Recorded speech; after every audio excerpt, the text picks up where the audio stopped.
the Badlands. Explain those Badlands. That's a hell of a name.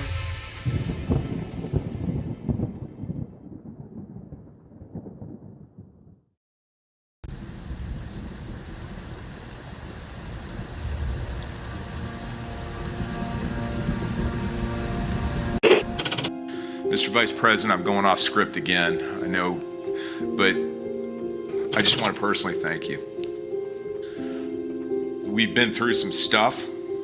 We've gone through some of the most complex military operations this country's ever conducted, and your steady hand and your leadership during those was a great source of strength for me. Thank you for your leadership. Thank you for your character. Thank you for your selfless service. Thank you for commitment. Thank you for being a mentor to me, Mr. Vice President. It's called the swamp.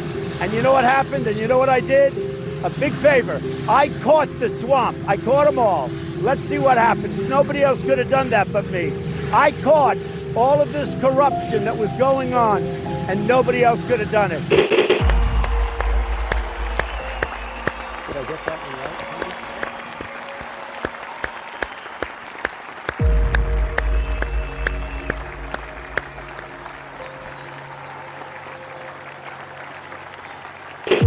Every 4 years, we gather on these steps to carry out the orderly and peaceful transfer of power. Today's ceremony, however, has very special meaning, because today we are not merely transferring power from one administration to another, but we are transferring power from Washington, D.C., and giving it back to you, the people. For too long, a small group in our nation's capital has reaped the rewards of government, while the people have borne the cost. Washington flourished, but the people did not share in its wealth. This American carnage stops right here and stops right now. The forgotten men and women of our country will be forgotten no longer. From this day forward, a new vision will govern our land. From this day forward, it's going to be only America first. This is a president of the United States who is a danger to the republic. America first. He knows he's an illegitimate president. The oath of office I take today is an oath of allegiance to all Americans. The great Trump recovery. America will never be a socialist country. I will fight for you with every breath in my body. Russia, Russian, pro-Russian, Russian, Russia, Russian, Russian, Russian, the Russians. Russia. And I will never, ever let you down. A dangerous virus is spreading rapidly in China, and U.S. officials are very worried that it could come here. This is really the worst attack we've ever had. This is worse than Pearl Harbor. This is worse than the World Trade Center. There's never been an attack like this. The time for empty talk is over. Now arrives the hour of action. What they're doing is using COVID to steal an election. Together, we will make America strong again. You know what it's about? Fraud, fake ballots. We will make America wealthy again. They are trying to steal the election. Now, under the leadership of President Trump, we are fully realizing President Kennedy's prescient view of Special Operations Forces. We will make America proud again. And watch, please, those mail-in ballots. We will make America safe again. And in millions and millions of ballots, their vote is under what they thought they needed. They're dumping more ballots in there, okay? And yes, together, we will make America great again. Thank you. God bless you. If we are right about the fraud, Joe Biden can't be president. Congress, the chair declares the joint session dissolved.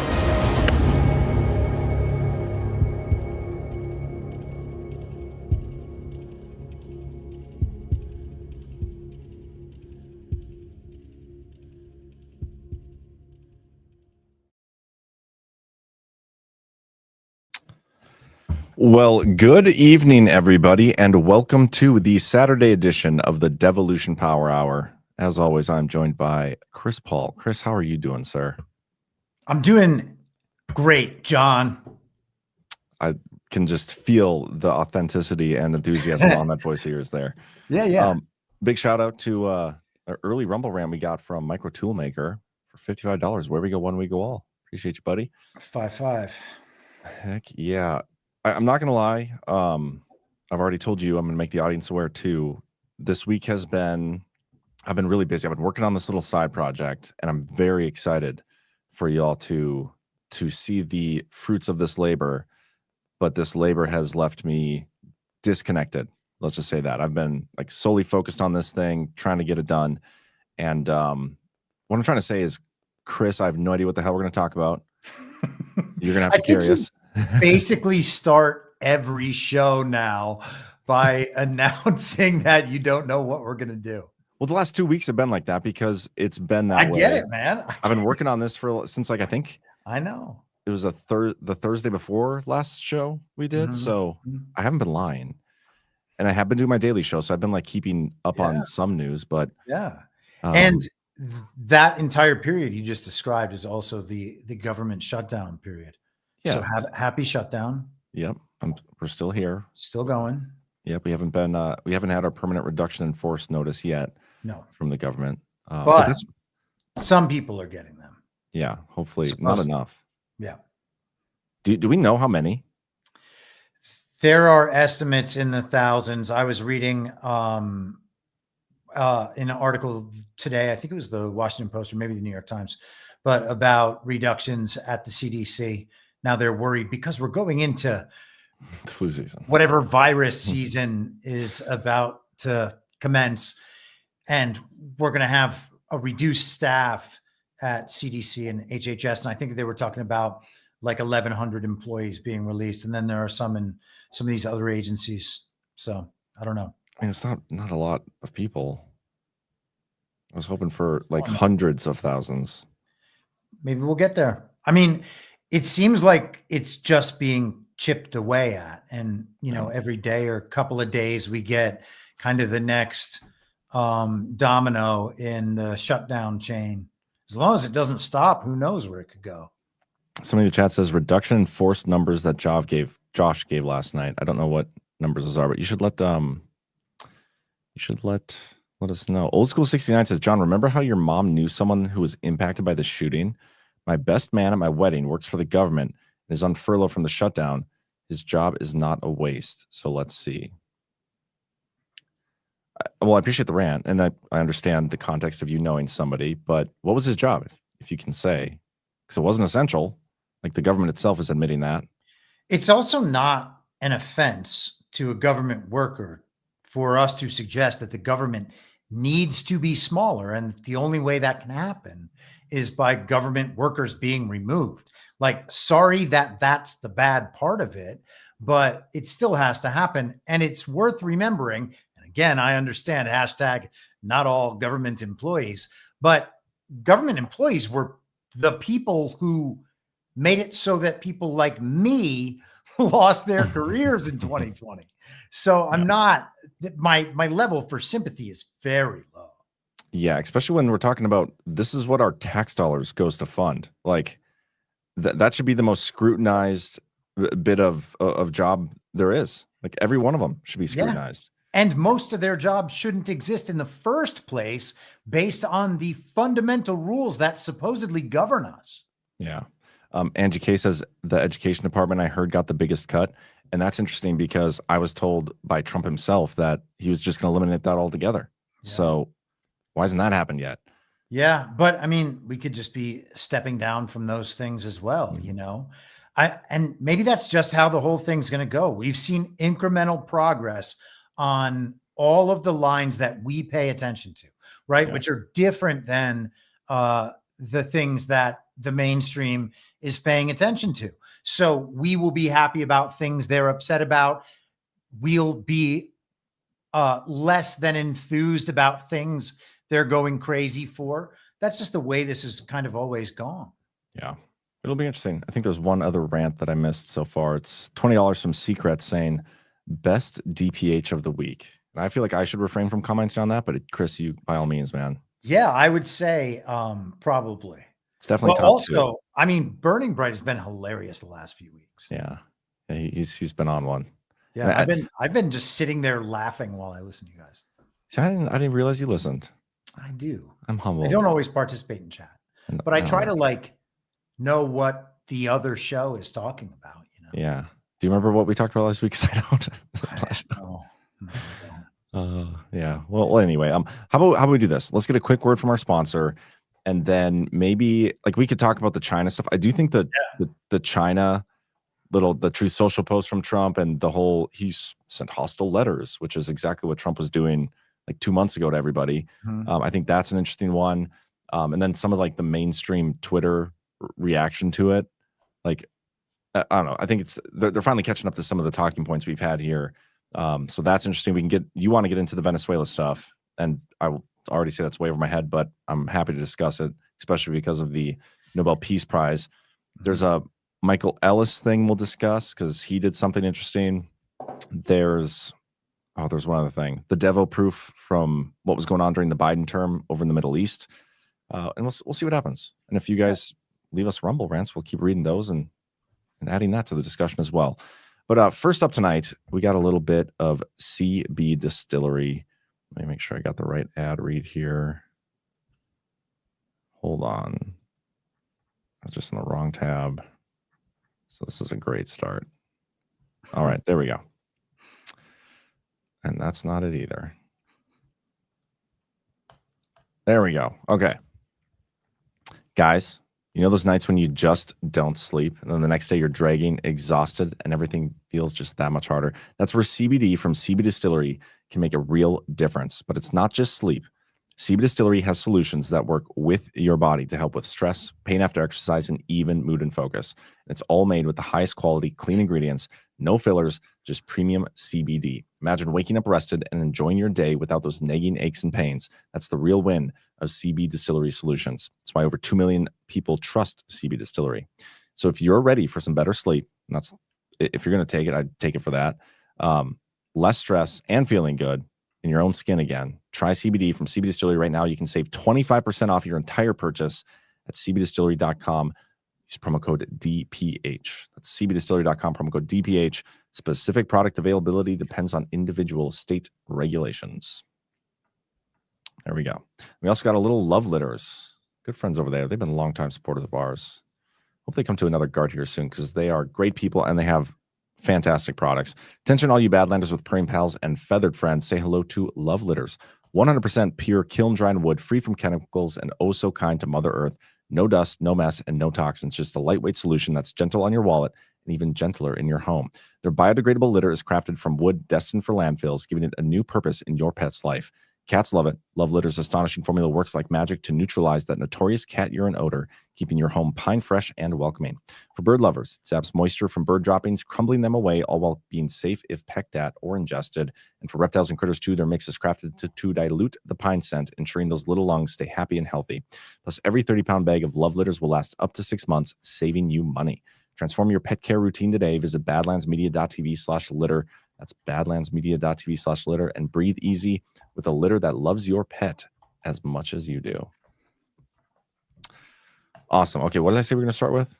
Maybe the China stuff. China stuff. Okay, let's do that. So let me go to Truth Social quick and pull up his post from, was it 2 days ago he posted this? I think.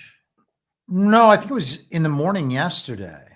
Because then immediately the whole thing was the market response. Oh yeah. Immediately. Here we go. Let me share my screen. And I find this so interesting when you look at everything Trump has done going back to 2020 was really when he first started. It was November of 2020. He issued that executive order having to do with sourcing critical materials and minerals from other countries. Like that's a national security risk because of the monopoly they have. We need to move that here domestically. And so he starts talking about semiconductors and how they're used for manufacturing chips and all these things. And then we get the CHIPS Act during the Biden administration. And this is the context for the whole switch theory we've been talking about. It's a Trump initiative carried out by the Biden administration. And then Trump comes in and he as the mainstream media says, hijacks it from Biden. But it was his thing all along. But we've been setting up ourselves to be self-sufficient and not reliant on these foreign countries for some of these critical minerals. And we've seen the DoD this year so far invest $400 million into MP Materials, which is one of the largest miners of rare earth materials here domestically. We've also seen I think just the United States government with a $9.8 billion stake in Intel, which is like 10% or something. And that's in return for the grant that we gave them. But then we have this letter from Trump or this True Social Post, sorry. And I'll try to read through this as fast as I can. It's a long one. That's what she said. Some very strange things are happening in China. They are becoming very hostile, sending letters to countries throughout the world that they want to impose export controls on each and every element of production having to do with rare earths and virtually anything else they can think of, even if it's not manufactured in China. Nobody has seen anything like this, but essentially it would clog the markets and make life difficult for virtually every country in the world, especially for China. We have been contacted by other countries who are extremely angry at this great trade hostility, which came out of nowhere. Our relationship with China over the past 6 months has been a very good one, thereby making this move on trade an even more surprising one. I've always felt that they've been lying in wait, and now, as usual, I've been proven right. There is no way that China should be allowed to hold the world captive, but that seems to have been their plan for quite some time, starting with the magnets and other elements that they have quietly amassed into somewhat of a monopoly position, a rather sinister and hostile move, to say the least. But the U.S.'s monopoly positions also much stronger and more far-reaching than China's. I have just not chosen to use them. There was never a reason for me to do so until now. The letter they sent is many pages long and details with great specificity each and every element that they want to withhold from other nations. Things that were routine are no longer routine at all. I have not spoken to President Xi because there was no reason to do so. This was a real surprise, not only to me, but to all the leaders of the free world. I was to meet President Xi in 2 weeks at APEC in South Korea, but now there seems to be no reason to do so. The Chinese letters, were especially inappropriate in that this was the day that, after 3,000 years of bedlam and fighting, there is peace in the Middle East. Offensive. I wonder if that timing was coincidental. Total coincidence. What a coincidence. Depending on what China says about the hostile order that they have just put out, I will be forced, as President of the United States of America, to financially counter their move. For every element that they have been able to monopolize, we have two. I never thought it would come to this, but perhaps, as with all things, the time has come. Ultimately, though potentially painful, it will be a very good thing in the end for the USA. One of the policies that we are calculating at this moment is a massive increase of tariffs on Chinese products coming to the United States. There are many other countermeasures that are likewise under serious consideration. Thank you for your attention to this matter. Donald J. Trump, President of the United States. That was great. I do think right here he was talking about people getting fired from their government jobs. That's ultimately, though potentially painful, it will be a very good thing in the end for people. But yeah, why don't you give my voice box a break and comment? Well, I think that these statements are always so interesting, first and foremost, because thinking in the good twin, evil twin paradigm, rather than these countries are engaged in country versus country competition. There may be some country versus country competition. I don't think that is the way the world ultimately works. We are moving from a top-down centralized control infrastructure over the global economy into something that is more decentralized, more fragmented, the multipolar economy, where we have these bilateral relationships where countries will arrange their own deals with one another. And so you've got these major players in that controlled global economy, of which the United States and China were both part of that, or both part of. So when you think about them decoupling from one another, each one of them has to set up industries and supply chains and the rest of it that are going to take care of all their economic and industrial needs within the country. They have to go back to this self-sufficient model. That can't happen immediately, so it's got to happen over time. And we saw it begin in Trump 1. It continued in the fake Biden term, and now we're seeing kind of the final stages of that stuff. So I think that right there is interesting by itself, because when you're talking about China in competitive terms, well, we can talk about the global twin and these moves toward decoupling and decentralization. Those are definitely things that Trump and Xi had worked on together. but there's still the evil twin factor that exists in both countries as well. And those entities, however extensive and powerful they are, whether it's government or corporations or whatever, they still hold some sway in these countries. And they are the entities battling back against the Trump program. So when he's going after China in the person of Xi is an avatar in that situation for something that the global regime is doing in China to the extent they have a presence there. And that framing, when you read these posts, changes the meaning. And so you really have to, and it's fine that people will be like, well, yeah, but everybody else understands it's this way and it's your meaning that's wrong. Well, hey, you might be right, but you're probably not, because we've analyzed things along these terms for the last few years and been months or years ahead of where the analysis eventually ends up from the mainstream. And throughout that entire time that they are behind months or years, everybody else is making wrong decisions on wrong analysis for the duration. So at some point, you got to think maybe this other way might be a more productive way of looking at it. And, just as like an opening salvo, I think that that's kind of the framing that you have to read these in. Yeah, I want to show a Twitter thread from a guy kind of speaking of like the analysis and being a couple of years ahead, months, whatever, depending on the situation. But this guy is this Ryan Haas. He's a Brookings scholar on China. He's a senior advisor at the Scowcroft Group. He's husband to Meredith. Let's read through what he says here. On the surface, there has been a fair amount of U.S.-China activity and market signaling, but under the surface, the mega trend of the relationship is that both countries are pursuing strategies to reduce dependence and insulate themselves from each other. It's like anti-globalism they're talking about here, which is fascinating because that's what Trump has been set out to fight for a while, like since first term. You're about to say something? Well, just if he's at Brookings and works for Brent Scowcroft's organization, these are globalist organizations. 100%. Just through and through. Yeah, and they're recognizing the anti-globalist push here. Yes, yeah. China's leaders believe they are making progress in reducing dependence on U.S. and West and finding ways to weaponize choke points for their own advantage. China's exports to U.S. as percentage of overall exports have been shrinking and are now below 15%. I do think it's interesting, like they're reducing their reliance on the West. That's the same thing Russia has had to do because of the conflict with Ukraine. Xi has made self-reliance a central feature of his national agenda. China's success in weaponizing rare earths and magnets earlier this year to compel Trump to retreat on trade war may have led PRC to grow overconfident in its leverage in relationship. Isn't that the thing that they made Trump always, what is it called? Taco or whatever they were saying? Trump taco? No, there was just like some Trump always backs down.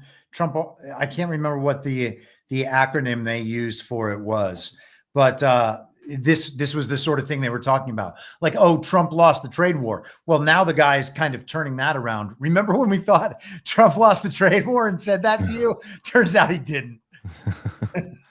I want to know what that acronym is now. Let me see. I'll figure it out. Perplexity. Trump always chickens out. You're right. Taco. There you go. Okay. Under Trump, America's efforts to reduce dependence on China have not taken the form of a coordinated campaign like in China, but they have been a visible feature of America's foreign policy. This has animated Trump's focus on Greenland, mineral extraction from Ukraine, etc. Yeah, we still haven't. Know what? Now this has me thinking. Now that they mentioned Ukraine, there's been like no news on that front in a long ass time. The Russia-Ukraine war, and that was part of that peace deal at some point. Like 3-4 months ago, it was like, we're going to take your minerals, Ukraine, and that's part of the deal somehow.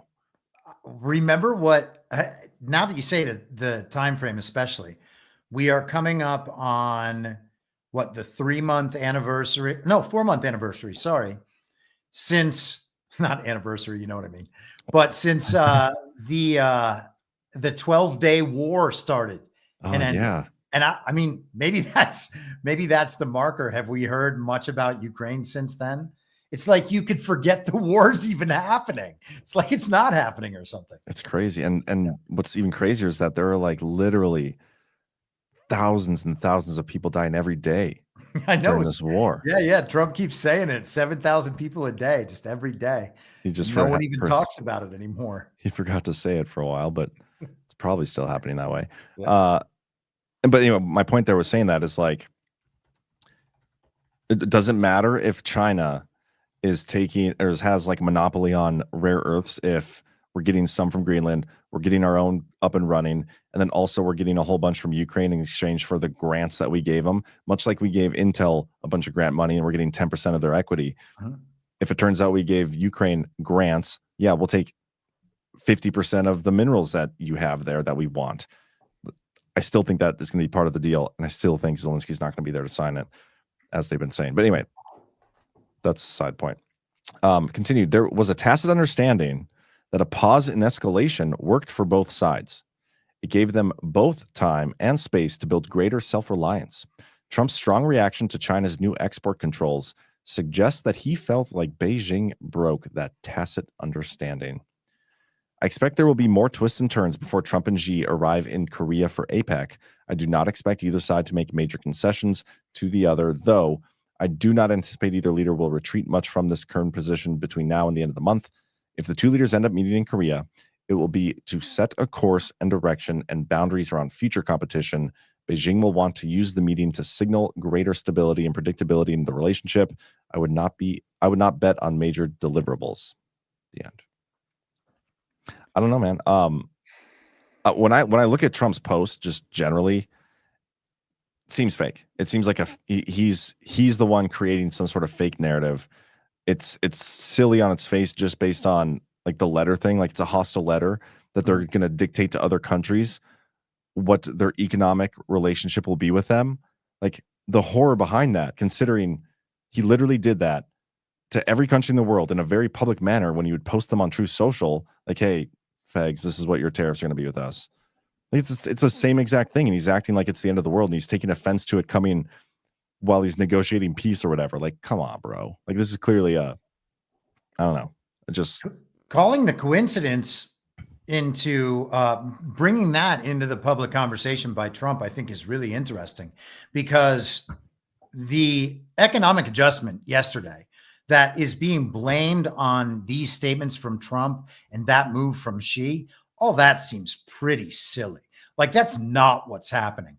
There was a crypto trade Xi was posting about that like preempted these moves that crashed the market. The market crashed throughout all crypto. Nvidia and some of the Mag 7 stocks crashed. That's a big deal, I guess, as a financial adjustment. But Trump is being cheered on the world stage for the Israel deal. And so they have the announcement of the Nobel Prize. They have this market adjustment. Both of those things are very pro-globalist stories. They don't matter in reality, but story-wise, they can say Maria Corina Machado is this hero in Venezuela. And they can say Trump's economy is spiraling because of his trade practices. And they don't get to really run either of it because he's being celebrated for the Israel thing. There's another post about the China thing too that might be worth us taking just. Well, yeah, I want to do that, but I have a question on the economic side of things, because do we know if any like of these rare earth material companies are down, or like the semiconductor companies are down? Well, because the semiconductor companies, yeah, Nvidia, and I think that there was one other in an article I was reading earlier today. Maybe someone in the chat will know it, but so there's some effect for that. But then again, man, this is one of those things that was set up to happen 5 years ago as part of the decoupling. And it's been talked about for that long too. It used to be the big threat. Oh man, China's going to invade Taiwan, and then we're not going to have our chip suppliers. And the whole economy is going to fall apart. Well, what my interest around that is because Trump has signaled, and Lutnick has directly said, like, yeah, we're basically going to try to take an ownership position in every one of these semiconductor companies. Like, if, I mean, you could probably call this insider trading, but like, what if they're on the verge of some sort of deal and they wanted to like get a little better of a price, or who knows? But I wouldn't put it past Trump to cause drama to make it a better deal for the United States in the end. Yeah, it could be that. But anyway, okay, let's read this other post. When was this one? I think it was right before the other one, maybe. Oh, really? no, this would have been after. So this was yesterday in the late afternoon. Okay. I'll go through it. It has just been learned that China has taken an extraordinarily aggressive position on trade in sending an extremely hostile letter to the world, stating that they were going to, effective November 1st, 2025, impose large-scale export controls on virtually every product they make, and some not even made by them. This affects all countries without exception and was obviously a plan devised by them years ago. It is absolutely unheard of in international trade and a moral disgrace in dealing with the other nations. Based on the fact that China has taken this unprecedented position and speaking only for the USA and not other nations who were similarly threatened, starting November 1st, 2025, or sooner, depending on any further actions or changes taken by China, the United States of America will impose a tariff of 100% on China, over and above any tariff they are currently paying. Also on November 1st, we will impose export controls on any and all critical software. It is impossible to believe that China would have taken such an action, but they have. And the rest is history. Thank you for your attention to this matter. So it's impossible to believe, but man, oh man, it happened. The same thing Trump did a few months ago. That's so silly. Just silly. And he's like, it's like he's feigning this shock. Like, I cannot believe this evil country that I've told everybody is super evil and all these things would have done something that, I mean, to me, this isn't a big deal, but is so evil. It's so weird. It's all so weird to me. But I mean, it's 2 weeks before they're supposed to meet in China or Korea. Maybe this is some sort of positioning for something else that we don't even realize going on behind the scenes, you know? Well, it could be, but he's supposedly very mad at Xi. And then in the Oval Office later in the afternoon, he was like, yeah, we'll probably still meet in a couple of weeks. Do you have that clip? Didn't you send me that? Let me see if I can find it. I didn't pull it. I might have it too here. I can probably. I think here it is. Here it is. Well, that's not it. No, that's not it, but it is this. Have you canceled your meeting with President Xi? And no, I haven't canceled, but I don't know that we're going to have it. But I'm going to be there regardless, so I would assume we might have it. But you know, they hit the world with something that really is not anything that people are going to do, and it was shocking. I can tell you, Howard and I and Todd, we all Scott, we were all speaking about it before, and it was. We said, where did that come from? It was just, that was out of the blue, right? Out of the blue, they came up with this whole import-export concept, and nobody tariffs. Nobody knew anything about it. So. If they roll back their export controls, the new announcement, would you roll yeah, back? Look, we're going to have to see what happens. That's why I made it November 1st. We'll see what happens. Yeah. That, I mean... They had no idea it was coming, and then it just happened to be coincidental to the Israel deal. Well, the way he described the meeting, it's like he was the one that was super offended. Yeah. And he's like, well, I mean, I don't know if the meeting's going to happen, but I'm going to be there, so it'll probably happen. Like, he would be the one that's offended that wouldn't take the meeting that was planned, right? Mm-hmm. But he says he's going to be there. The whole thing is so silly. Love it. Just love it. Yeah. A couple more rants here. Aussie Mix 73 says, hey guys, I was just curious what y'all thought about the Tucker 911 special he did. I keep seeing advertisements for it with a subscription to his channel or whatever, thinking on doing it maybe. I haven't seen it. Can't imagine it's gonna be better than Brad's. But yeah, have you seen that yet? I have not, no. Aussie Mix 73 also says for $5, and happy 3 years to Badlands. Yes. Was our 3-year anniversary yesterday.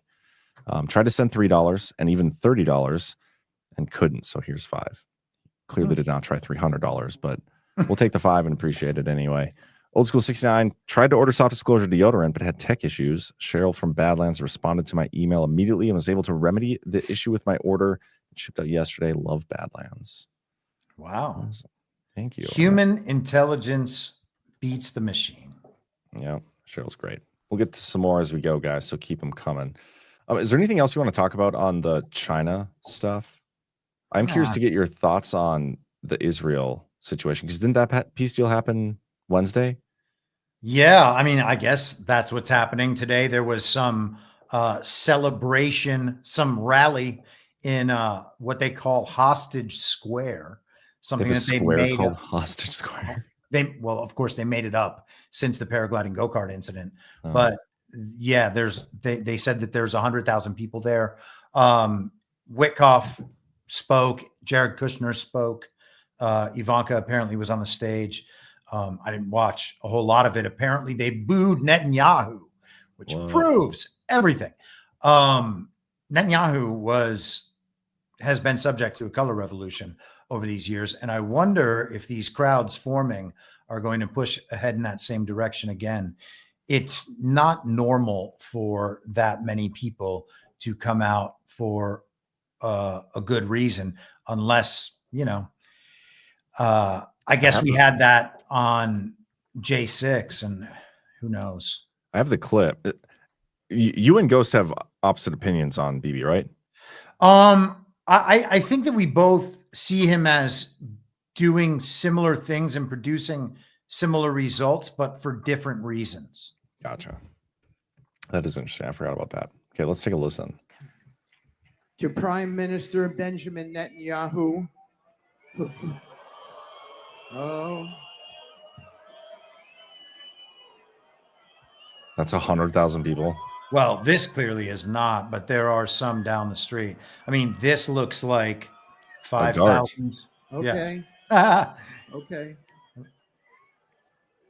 To Prime Minister Benjamin Netanyahu. Benjamin. Are they shaming him on purpose? Is this a ritual humiliation? Keep talking. Let me say his name one more time. Okay. When I say net, you say Yahoo. Boo. I was in the trenches, guys. Let me just finish my thought. I was in the trenches with the Prime Minister. Believe me, he was a very important part here. This is so they're giving Bibi, the Trump side is giving Bibi a win, and the crowd there is unwilling to take it. Staff. Well, I mean, okay, let's just hypothetically say some person from a foreign country came. Let's say Zelensky came here and held a rally and came out and was like, that Joe Biden sure is awesome. Do you think they might not get a bunch of cheers? Probably not.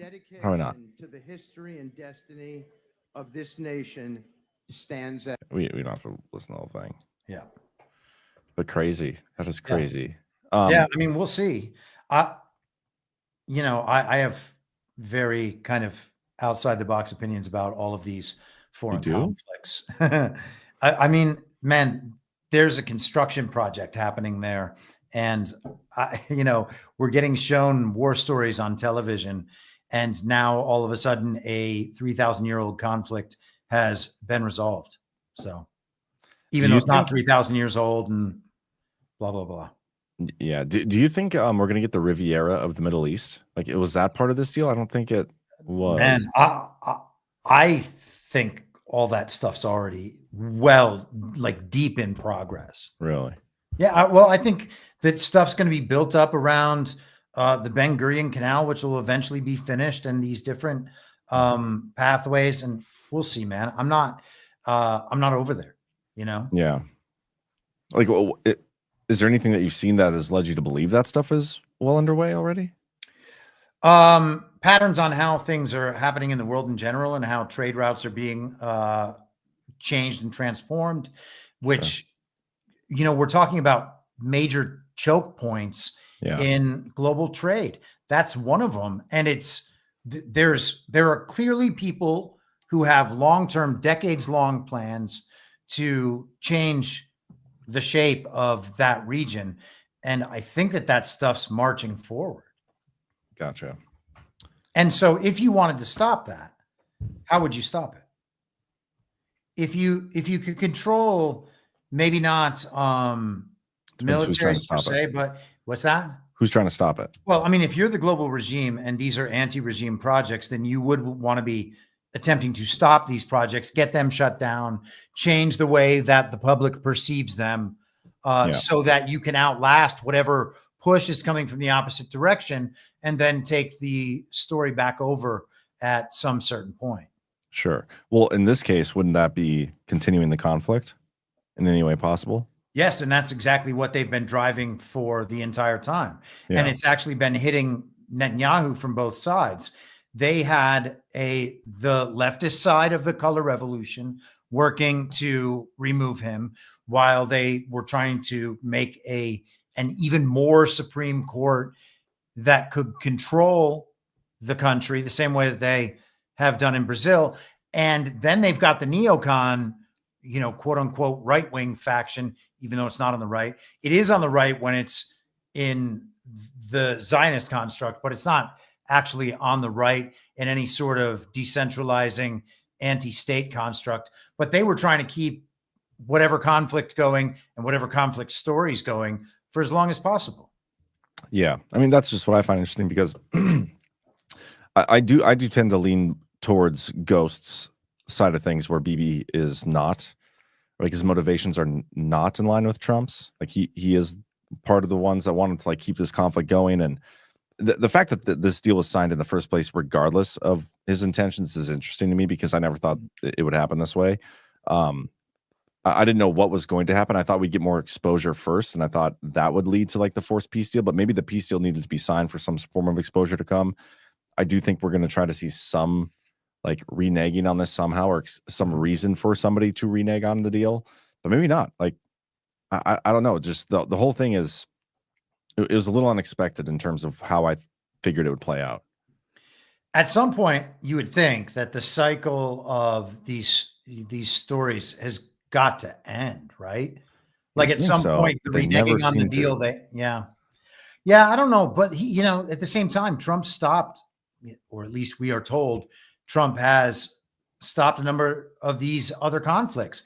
And it's possible that these conflicts exist primarily in the narrative realm anyway, and are kept going in the narrative realm so that they can always be used.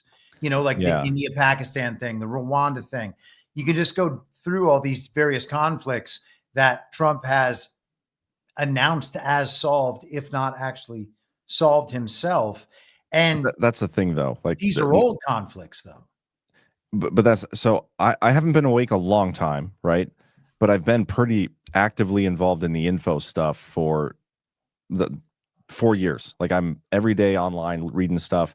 I do get it from a certain section of the internet for sure, but I do branch out, and half the wars that he has solved, I didn't even know existed until he was like, "Oh man, this conflict is super serious over here." Mm-hmm. And then, like, 7 hours later, "But don't worry, guys, I just solved it." It's like, I didn't even know that war was happening, and you happened to solve it, and you announced it to me, you solved it to me, and now everything's all peachy because of it.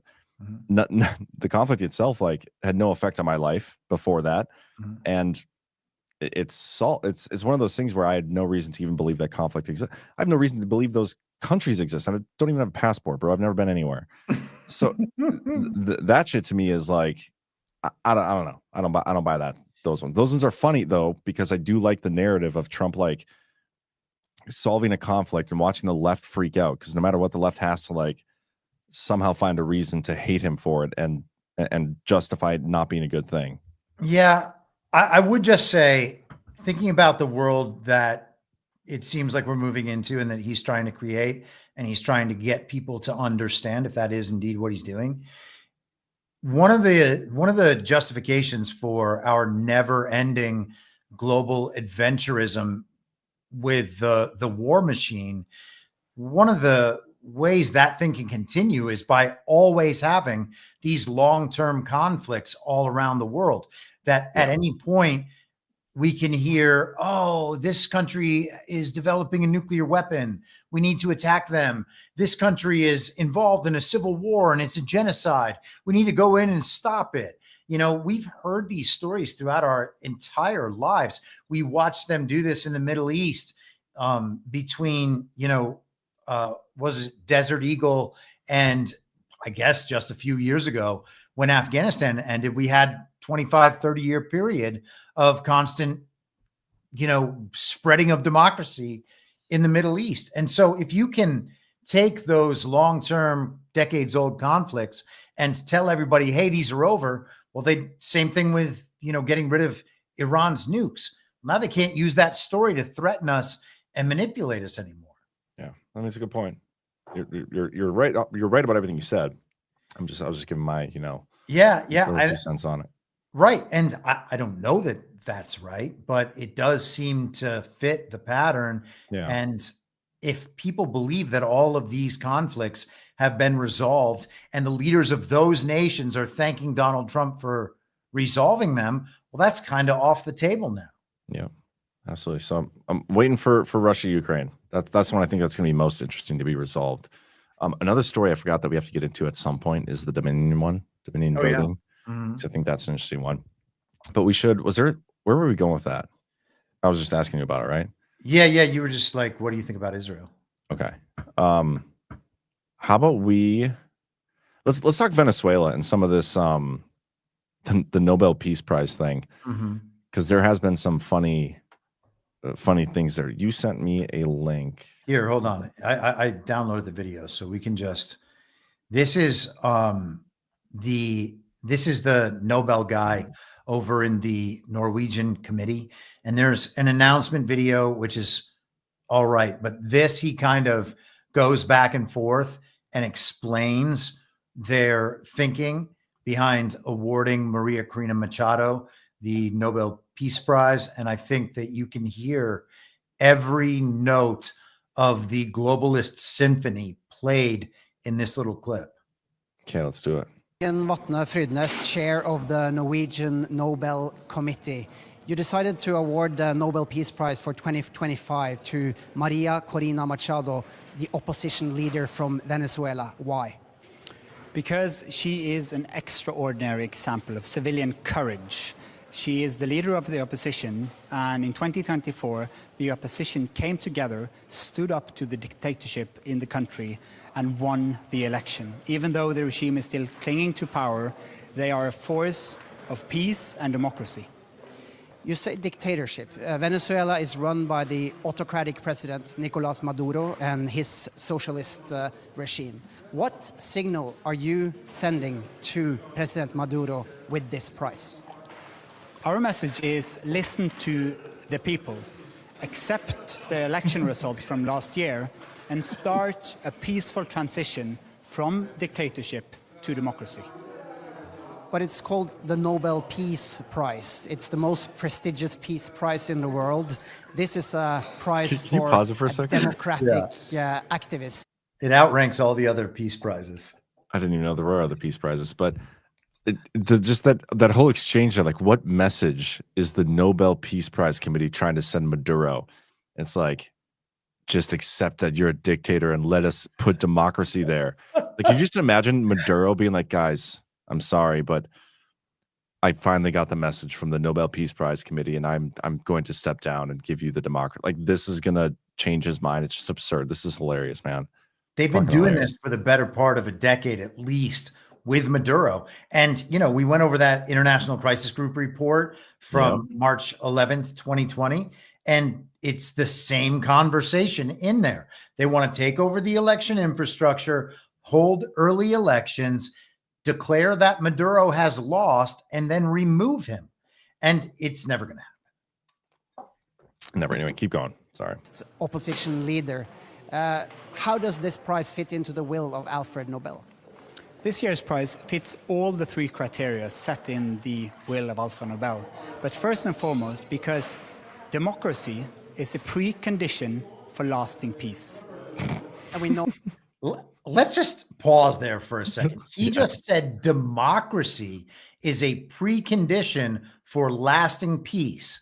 They want to install what they call democracy in Venezuela, and they are saying they have to be able to do that before there can be peace.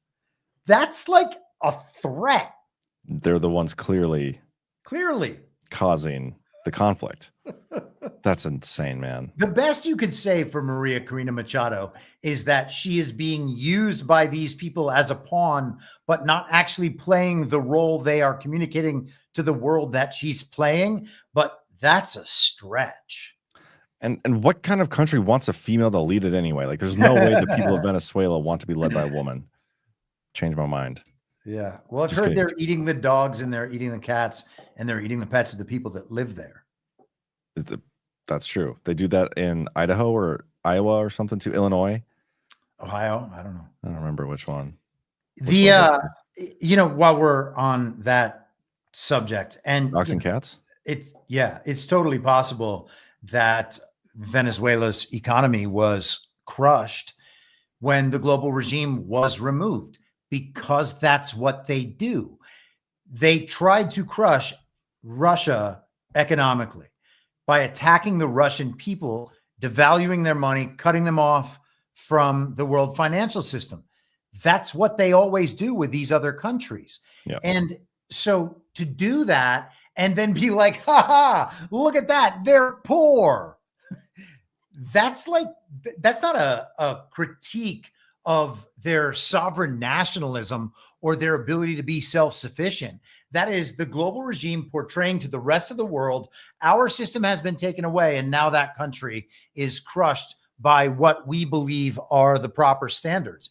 Would we take some sort of measured step down in our lifestyle and creature comforts to not continuously have our sense of morality and will systematically degraded? And I think maybe that would be a good exchange. And so some people would do that, but some people would not do that. I would say more people wouldn't give that stuff up than would accept it. Well, that may well be true and fine, but you could still portray anyone who did take that step back for a more free life. And by the way, that's how they portray people who live in rural communities. Like, look at all these backwoods hicks out there in the country, like just having a nice life and stuff. Like that's not good enough because they don't have. Yeah, right. Exactly. They don't have like a condo in a big city and a sports car. It's a weird thing about our perception. But when you think again about good twin, evil twin, well, how are they going to portray the countries in the world that are governed by good twin factions that are sovereign, that are nationalists, that are decentralized from the global economy? And you look around the world and think about those countries of Russia and, maybe North Korea is one of those countries. And we talk about Saudi Arabia. You talk about Hungary, another autocrat. Like these are the terms that they use to describe all of these people. And they use the same terms to describe Donald Trump. You nailed that, man. The dictator label is like, holy shit, this is the enemy of that. But what you said there about the economic stuff, how they'll punish people. I've long said, like we've talked about how the economics of anything is what's going to affect everybody. Like, doesn't matter your party, your policy, whatever. Everybody gets hit in the pocketbook. And when it's going down and down and down, that's going to affect how you make your decisions. And to see these, like the global order, inflict economic pain on countries to affect the population, to overthrow their leader so that they can install somebody that they can control. Like when you think about it that way, the way you phrased it, it's so much more obvious to recognize it. Yeah, I think that is just part of the system. The color revolution system, which is present right now in Venezuela. And there are based and red-pilled influencers and major figures pushing the idea that the color revolutionist is actually the good guy. And, that's disturbing at minimum. Are they running a white hat op where they're being deceptive because they need to create distance for this thing to move ahead? Sure. Maybe that's it. But I don't know that's it. All I know is that these people are being deceptive. We can see what's happening there. We should be clear-headed about what that is and not pretend it's something else just because some people that we think we're friends with on the TV agree that it's that way. Because, you know, and maybe we can get into this a little bit. I don't know how long we have on this topic, but Maria, I have it totally scheduled out for tonight, Chris. Maria Corina Machado began having her NGO, and she's a global, they call her a neoliberal activist. They don't want to call her progressive because progressive is communist. And you can't say that she's a communist globalist activist down there who was funded with her NGO from the National Endowment for Democracy. People have heard Mike Benz talk about that extensively. Once or twice. That started under the George W. Bush administration and continued under the Barack Obama administration. So she is the globalist stooge in Venezuela who is meant to represent the leadership of the opposition, putting the shiny, happy face forward. She didn't even run in the election last year. She was just going to get smuggled in. She was going to get Trojan horsed into the position. She didn't run in the election? Right. The way Joe Biden was Trojan horsing Kamala Harris in. Yeah, she wasn't allowed to run because, and she's, by the way, in hiding and stuff. We should listen to the rest of this video, but the whole story is so ridiculous. What peace did she cause to get the Peace Prize? She did not cause any peace whatsoever. They need to make her look like a hero on the world stage for whatever it is they have planned next. And I think that might be why Donald Trump has been doing these boat explosions in their kind of nearby oceans to be like, don't worry about it. We already got that whole Venezuela military thing sussed out. So if you're going to attack them and say that we need to depose Maduro, this is our chance, and replace him with Maria Corina Machado. Well, now look, she's a Nobel Prize winner. Who's more qualified to lead Venezuela forward than her? Well, who gives a shit? Like this has the same like level of integrity at this point, or like I really care that there's a Peace Prize. It's the same thing as the Pulitzer Award. Like they gave that to a bunch of journalists who totally fabricated the Russia collusion hoax. And Trump why sued did the they shit out of them? And why did they give it to those journalists? To lend credibility to the hoax. Yeah. Try to legitimize it. I totally nailing it, man. Keep going. All right, let's watch. That democracies are in decline all over the world. Leaders, even in democratic countries, are taking an autocratic turn. Is this talking about Trump prize not only going out to Venezuela, but also to other activists fighting for democracy and against autocratic rule in other countries all over the world? We hope that people working for democracy anywhere in the world will get re-energized by this prize. And we also want to send a message to all authoritarian leaders: choose ballots and not bullets. Maria Machado is in hiding in Venezuela. Do you expect to see her on the podium in Oslo City Hall receiving the prize in person in December? Well, because of her security situation, she has repeatedly threats against her life. She is living in hiding. We cannot say if she will come to Oslo, but we hope she will be able to do so. And of course, we hope she and the opposition will be able to get this prize to do their work and continue for their important work. So now's your chance to tell President Maduro whether he should let her out of the country and back in after receiving the prize. You should definitely listen to Machado, listen to your people, and accept the results from last year's election. Mr. Chair, thank you so much. Thank you so much.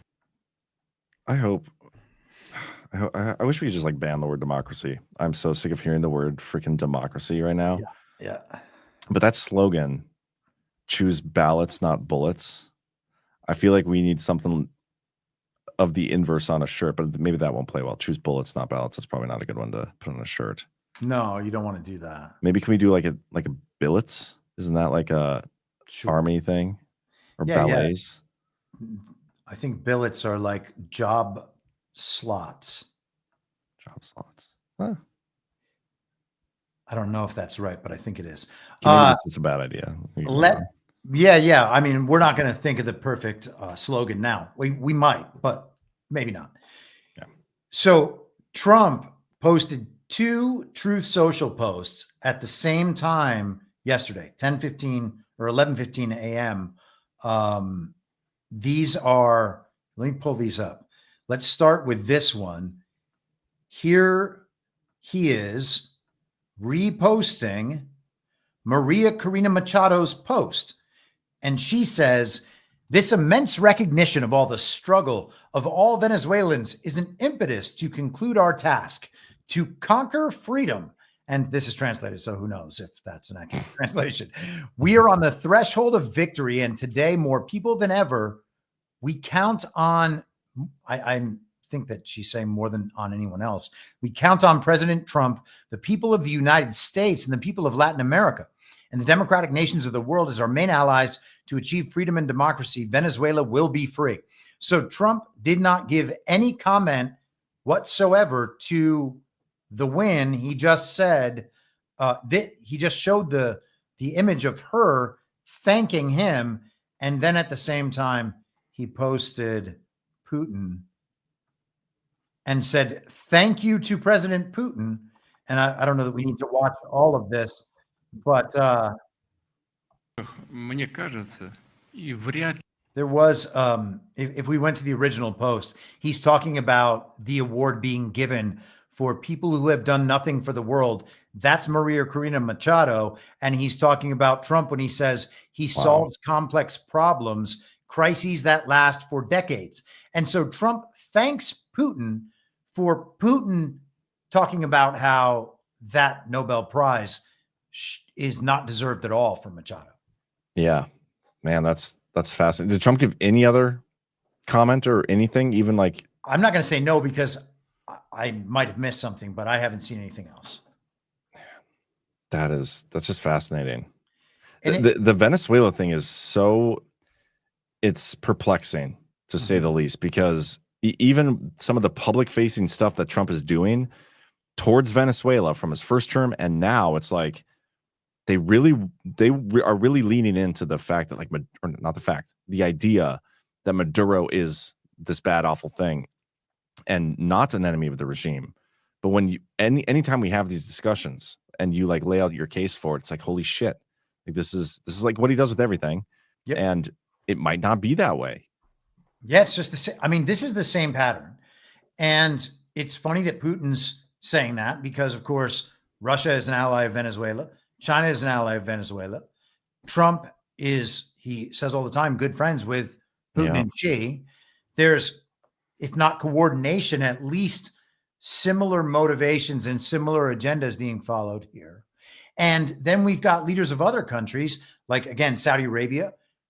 Iran will eventually be one. Same ally relationship as Venezuela. Same, hey, we're not going to be doing the global banking thing as Venezuela.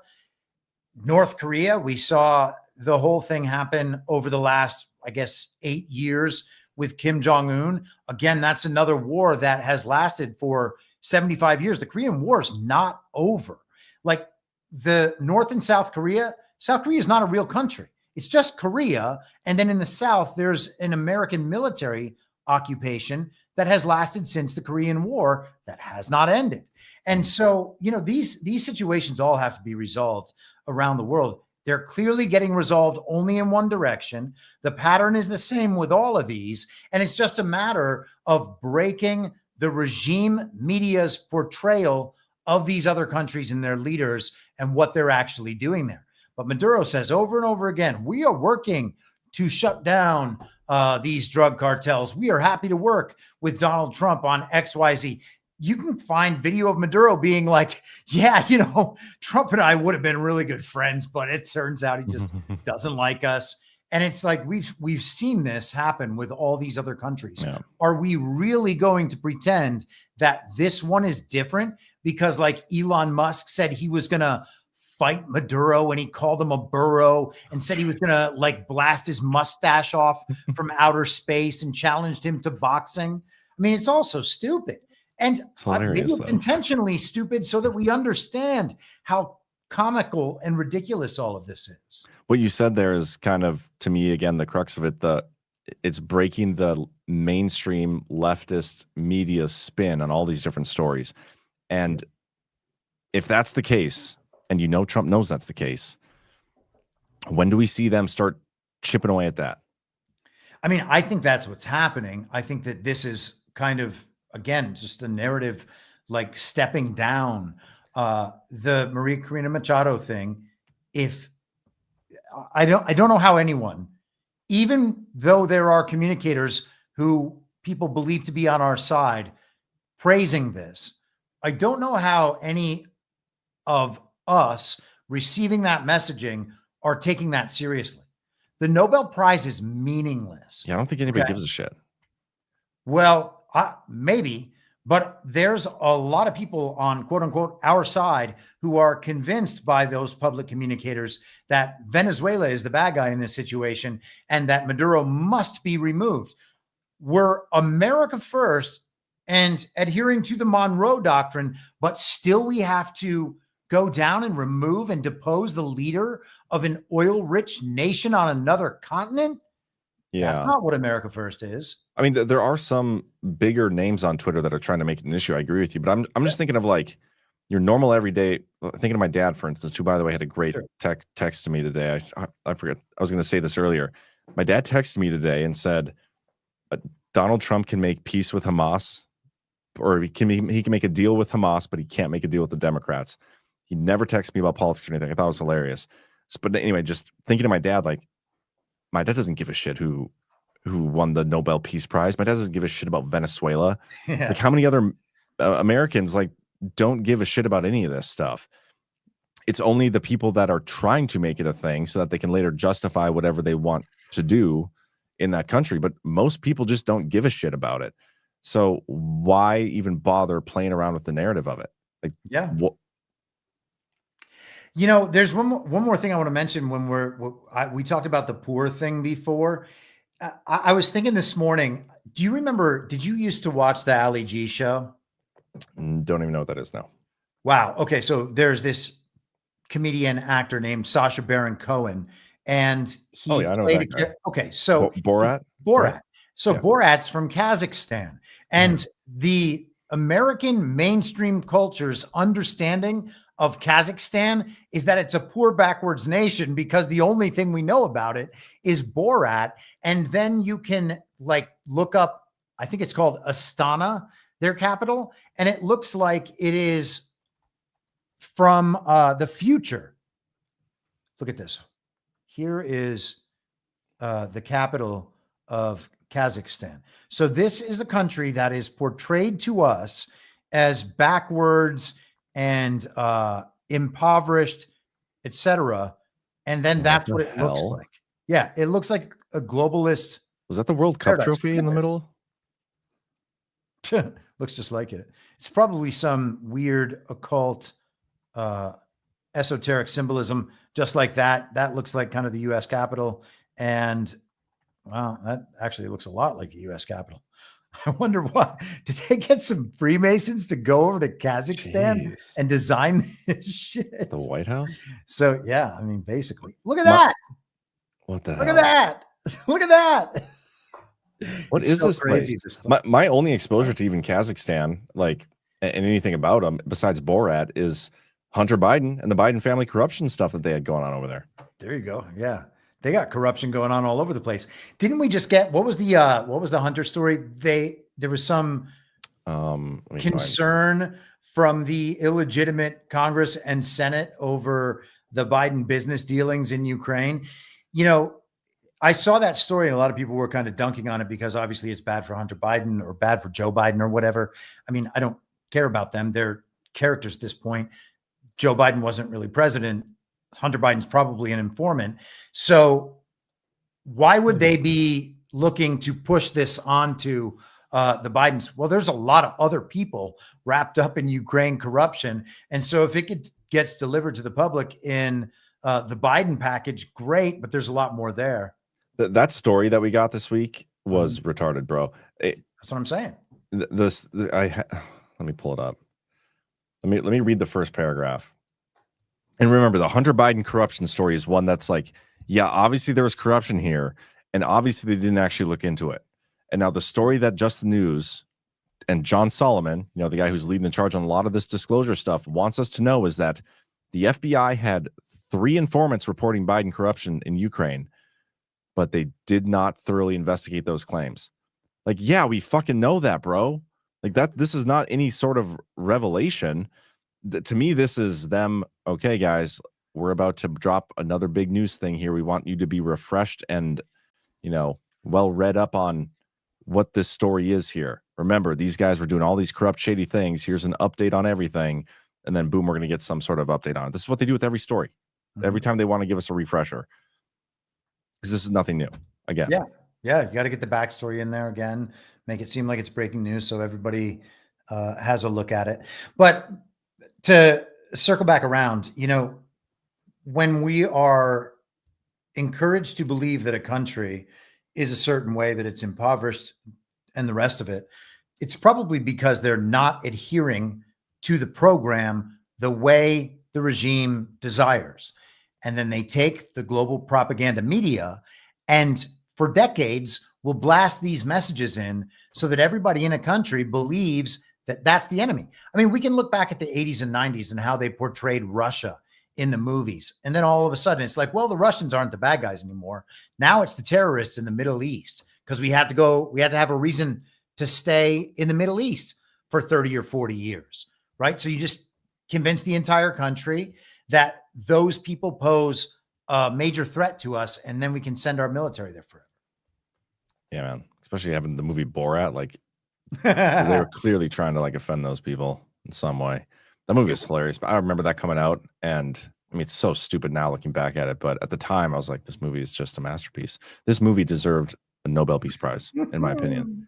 Yeah, especially when he sang the song about the Jews in the movie. Do you remember that? I do not remember that, but now I want to go watch it. So not only are the people of Kazakhstan backwards and impoverished, but they also don't like Jews. Weird. Borat, the running of the Jew, is that? Or no? Well, that was throw the Jew down the well. That's the song. No. Yes. Okay, I think we've played. I'm pretty sure we played that on a OnlyLens or something at some point because I do remember that song.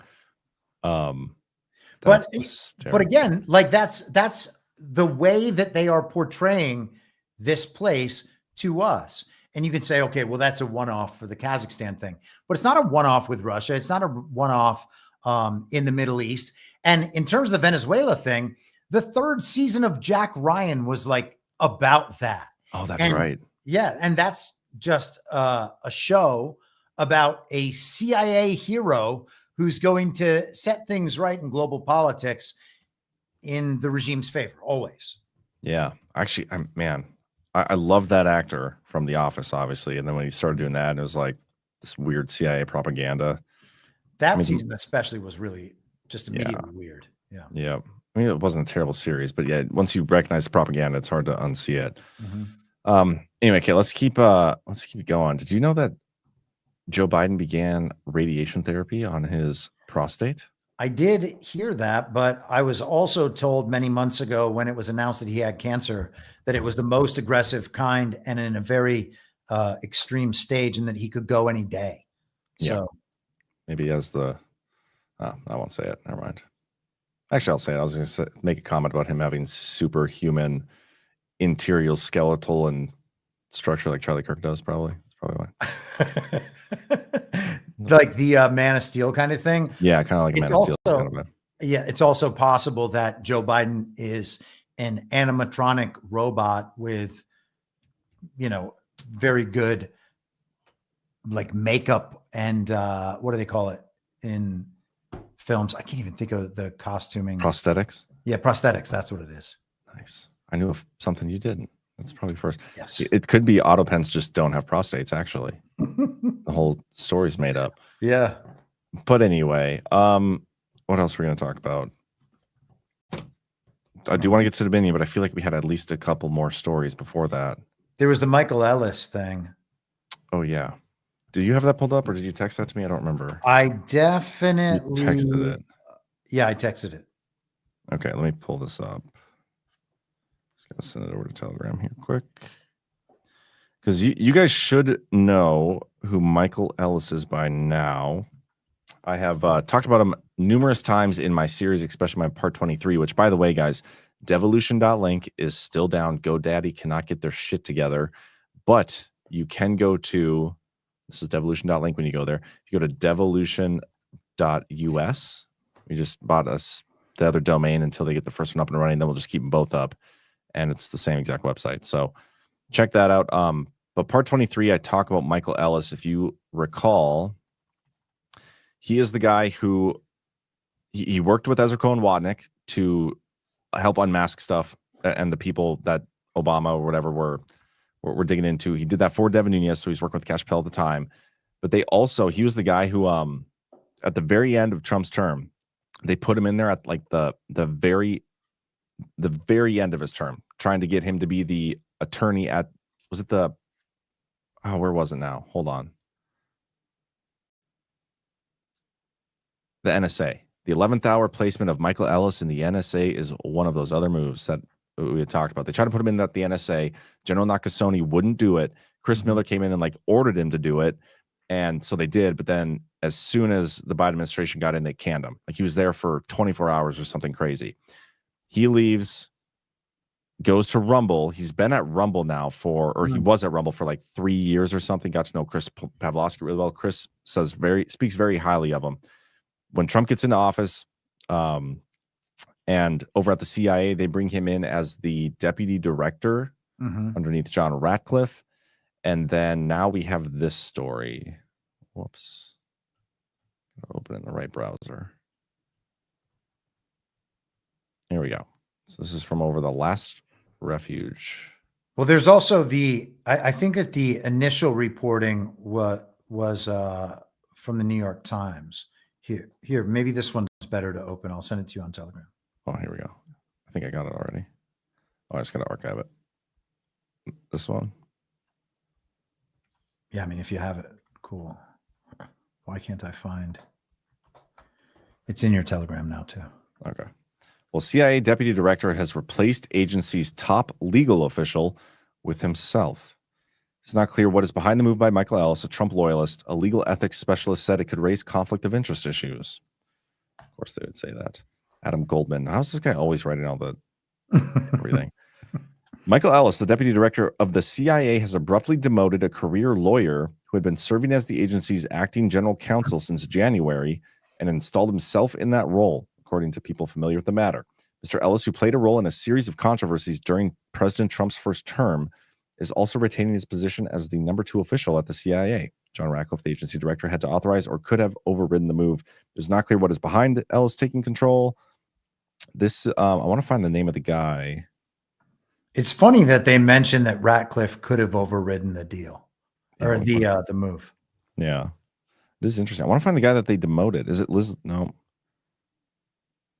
Mr. Trump had nominated a State Department lawyer, Joshua Simmons, for the role. He has a scheduled confirmation hearing from this Wednesday. So he could potentially get confirmed by Wednesday, right?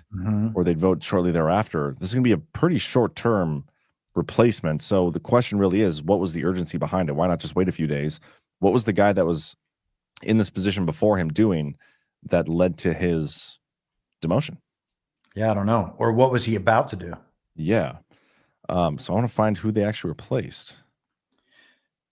There was a name I saw up here. Let me see if I'll search on my version. Okay.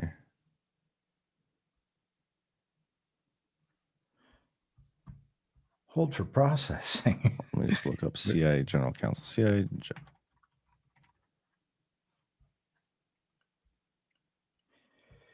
He also went to Yale Law, and it says he finished Ellis. This is in 2011. So he would have, I think his last year would have been J.D. Vance's first year at Yale Law. Wait, who's that? Michael Ellis? Yeah. Okay, John, this is like from... Well, his name's not even out there, I don't think. 3 paragraphs below the picture of Ellis. The position of CIA General Counsel is normally a presidential appointment that requires Senate confirmation, but it has been vacant since January 20th, when the Biden administration ended and Kate Heinzelman, who had been the agency's top lawyer, stepped down. Since her departure, a career lawyer who had been the principal deputy general counsel had been serving as the acting top lawyer for the CIA. His name has not been publicly released. That is weird. Why would they not release it? And It's again, also weird that Ellis was assigned a role and then sidelined as soon as the fake president started. And anytime the fake president does something like that, you have to assume, okay, well, maybe that didn't actually happen because he's a fake president. And then they've got this other person in there and anonymous since then. This just doesn't make sense, man. Like they try to put him in there at the end of the Biden administration. Nakasone stonewalled it. Ezra Cohen-Watnick has been very critical of Nakasone, which has always been interesting to me. But then finally gets ordered to do it. He does it. They were so freaked out about this guy being in there and got rid of him allegedly immediately. I know he was at Rumble, and then a lot of people were pretty excited about him getting in here. And there was a post, maybe it was from let me find this. I think it was, what's the guy's name who always, oh man, I talk shit about him now. Paul Sperry. He posted something about Michael Ellis a while back about how he was the one that was like holding up certain justice or something. Yeah, this is the post. Back in July, U.S. intel sources tell me CIA Director Ratcliffe's deputy Michael Ellis attempted to minimize John Brennan's criminal conduct by focusing in a new 8-page after-action review on process anomalies, tradecraft errors during the crafting of the Russian intelligence assessment. And then Flynn even responded that it was bullshit. So initially, Ellis was sent to be general counsel of the NSA. Yes. And now he has taken over the role of general counsel at the CIA. And so I guess the questions that I would have are, how much overlap is there between NSA or even communication between NSA and CIA? And then also, what would he have access to as general counsel? Well, it says here, general counsel oversees, or he's responsible for overseeing all legal matters related to CIA operations, policies, and activities. They make sure that the agency operates within the U.S. law, executive orders, and applicable international legal frameworks while fulfilling its national security mission. He also acts as the chief of the Office of General Counsel and oversees the staff of this office.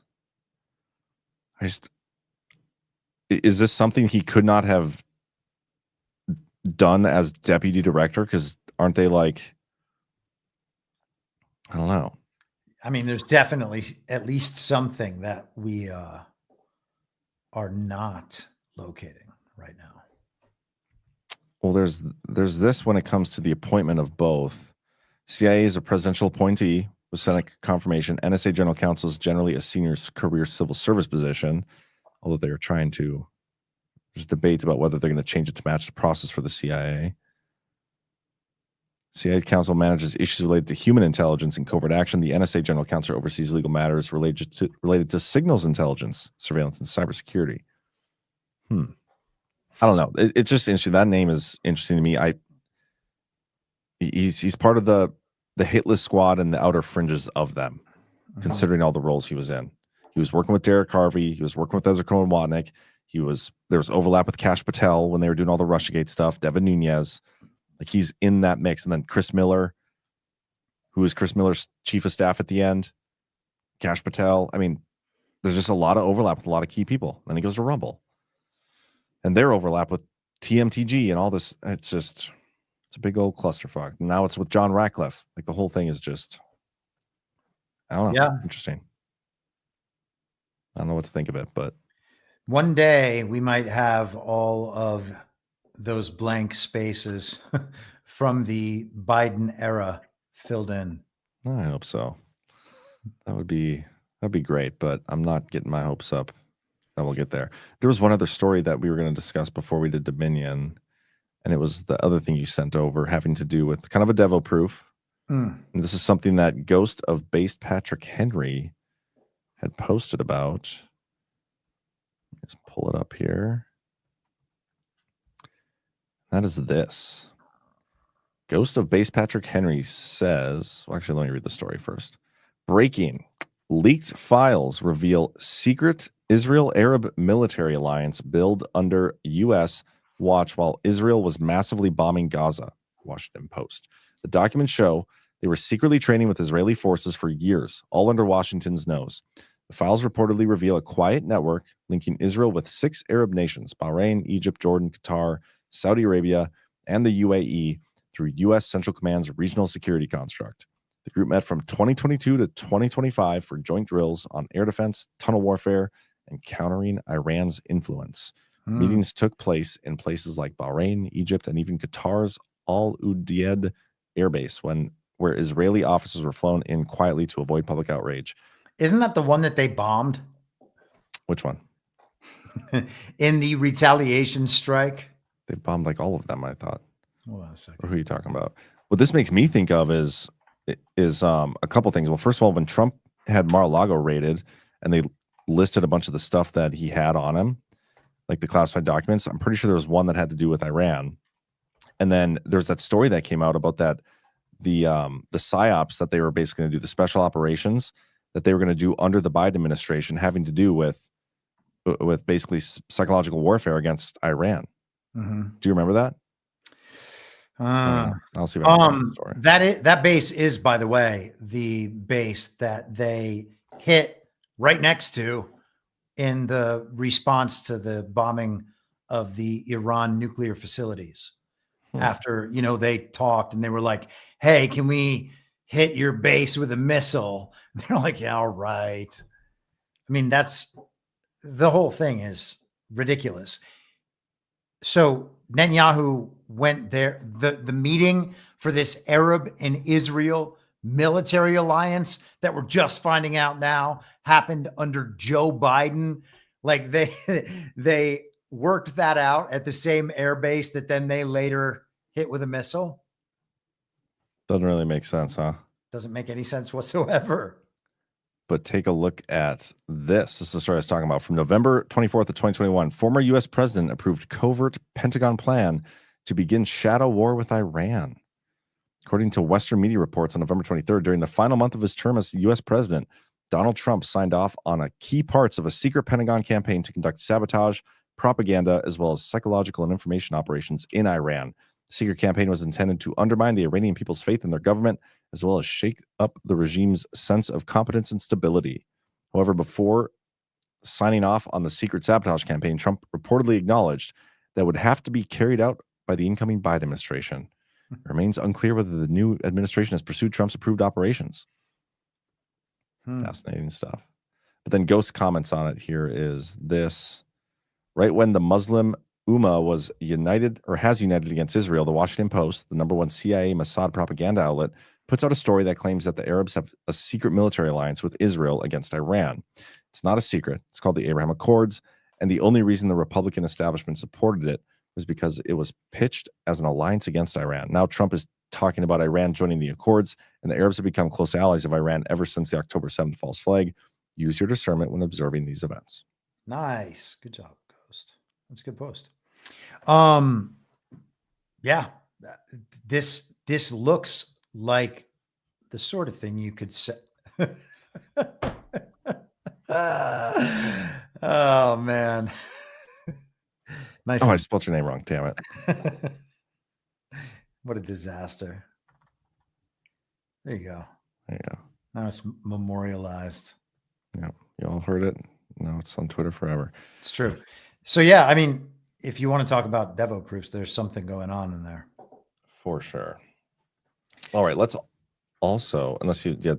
I was just going to say the level of control that was exercised while Joe Biden was supposedly president is, and we've tracked these examples now throughout the entire time, which is, one of the advantages of saying, I'm going to stick to this viewpoint, even though the mainstream says this is wrong, this is crazy.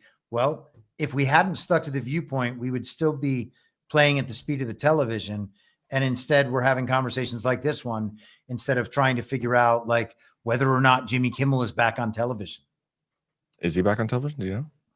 Who cares? Attaboy. We don't care. Real quick. No, Chris is not back on X. Vicariously he is though tonight, but not actually. We got 2 ads I want to do real quick. 2 sponsors, technically 3 actually. First, real quick, if you haven't heard, Badlands Media does conferences all over the place, and you can come to one of them. We have one coming up here real soon next month in Cocoa Beach, Florida. If you're in Florida, I'd highly encourage you to look into this because these events are fantastic. All the hosts come together. We do some mix mashes and have some good discussions, and there's a lot of engagement with the audience. It's a really great way to meet some like-minded people and build out your inner circle. A lot of best friends are made at these events. Highly encourage you to come. Badlandsmedia.tv/events. If you cannot make it in person, we also have virtual tickets available now. They're at a discounted rate through the 15th. So if you know you can't make it in person and you're going to be watching with a virtual ticket, you can get it for the cheapest price possible right now. They're going up on after the 15th. So again, that's badlandsmedia.tv/events. I encourage you to check it out. And then we got a Rumble Studio spot I want to real quickly get into. And that is from crypto.com. Let's be clear. Cryptocurrency is no longer emerging. It's here. And this latest move cements that reality in the biggest way yet. Trump Media Group just inked a massive $6.4 billion deal with Crypto.com, the world's top crypto platform. They're teaming up to scoop up $6.4 billion in CRO, the powerhouse token that fuels fast, low-fee DeFi, staking rewards, and real-world perks like cashback on your spends to launch America's first CRO treasury. When it's done, this new company will be the biggest CRO holder out there. Want in on the action? Head over to crypto.com today and grab some of that CRO. Let's make crypto great again. Amen. Thank you to Rumble and Rumble Studio and crypto.com. And finally, let's get a quick soft disclosure add in. They say confidence starts with a smooth skin. And baby, soft disclosure lotion delivers. I swear by this stuff. Like, I kid you guys not. This is the first lotion I've ever had in my entire life that, like, I don't get ashy after I put it on any part of my body. Like, my hands are always dry, and my hands have not gotten ashy without, like, rinsing them through water and washing them with soap since I started putting soft disclosure on. Like, it is black man approved. I kid you not. Black man approved. You heard him. And let's be real. If it can handle his hands, it can handle anything. Feet are like, they get so dry, like the heels of them, it'll just kind of like flake off. Like, but with soft disclosure, once you put it on, like it starts to absorb it. Yeah, he went there. Don't worry, we won't show you his feet, but trust us, they're smoother too. Soft disclosure lotion is made with aloe, goat's milk, honey, and our exclusive oil blend that actually restores your skin barrier. Visit softdisclosure.com, use code BADLANDS, and get 15% off.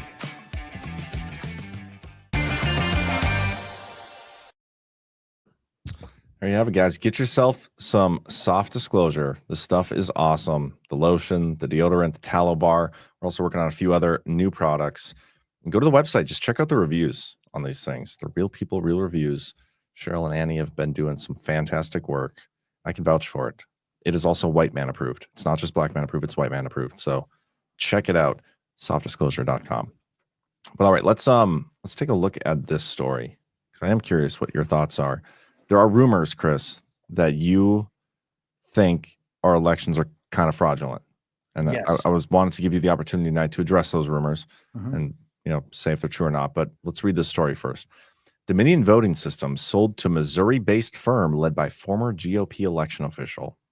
Dominion Voting Systems, one of the nation's largest election equipment providers, has been sold to Liberty Vote, a Missouri-based company founded by former Republican election official Scott Leindecker.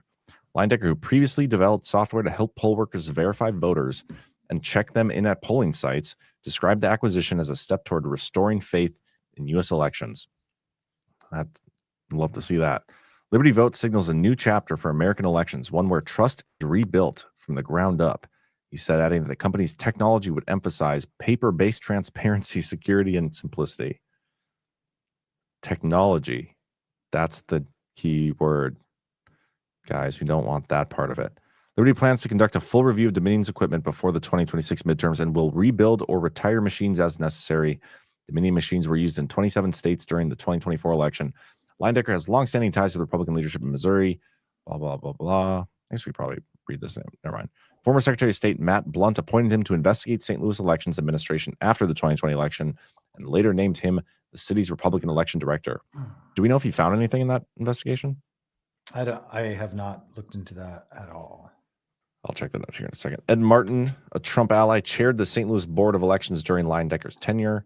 That is interesting, notable, I think. Despite his GOP background, Liberty Vote officials have emphasized Leyendecker's reputation for fairness.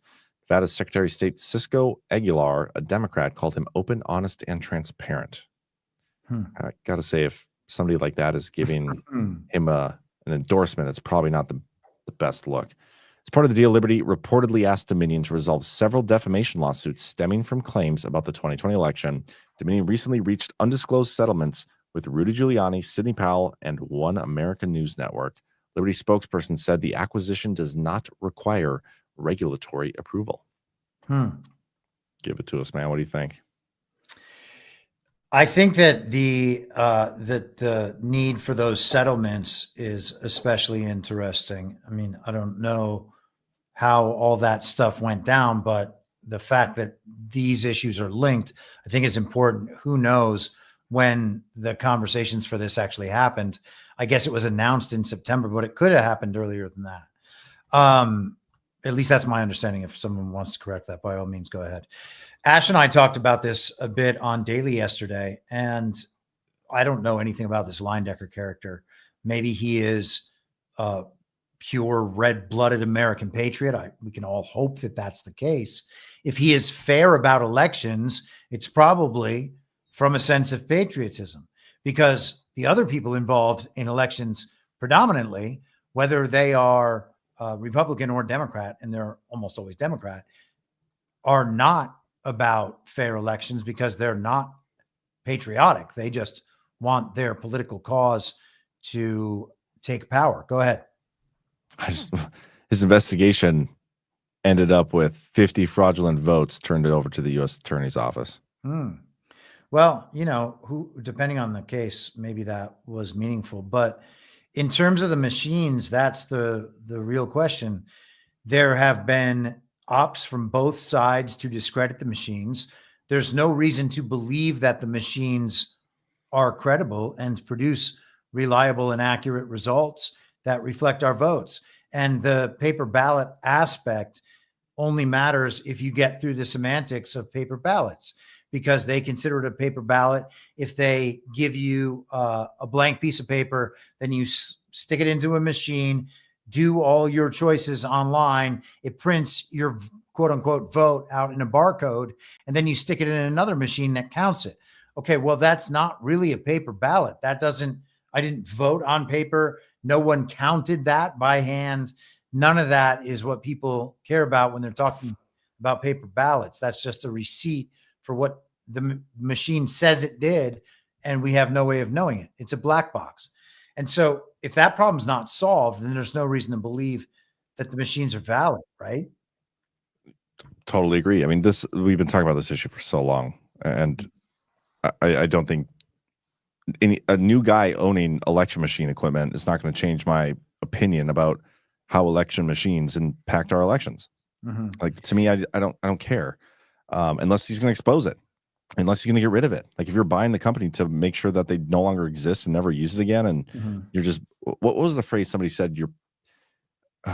Somebody said this about Elon Musk when he bought Twitter, like he purchased a crime scene or something, and maybe that's what he's doing here. I don't know, but again, I don't know Leyendecker either. But Ash did have some interesting stuff to say. I don't want to say it because she said it in like our group chat, and she should be the one to say it publicly. Maybe she already has. Maybe I should probably check her Twitter. But there are some reasons to be like a little bit like, okay, well, maybe this isn't the worst thing in the world, you know, but we'll see. The other thing about it is, if technology is going to be a part of the solution to our elections if we're going to have elections heading into the future. And Ash and I, again, talked about this on Daily yesterday a little bit, so I don't want to rehash the whole thing. But, it's possible that we just don't have elections at some point, and that we realize our country is actually something different than we have been raised for the last however many decades to believe that it is. Do the great powers in the world turn control of the most powerful country in the world over to their own enemies because the people of that country voted for it? I think the answer is probably no. I think there's probably a greater power struggle happening behind the scenes that actually makes the difference. And again, it's ultimately about public mandate, which means that Trump is the only legitimately serving politician in the country, in my mind. I don't know anybody else who could be assured of having a public mandate. I mean, maybe AOC in her district, Marjorie Taylor Greene in hers.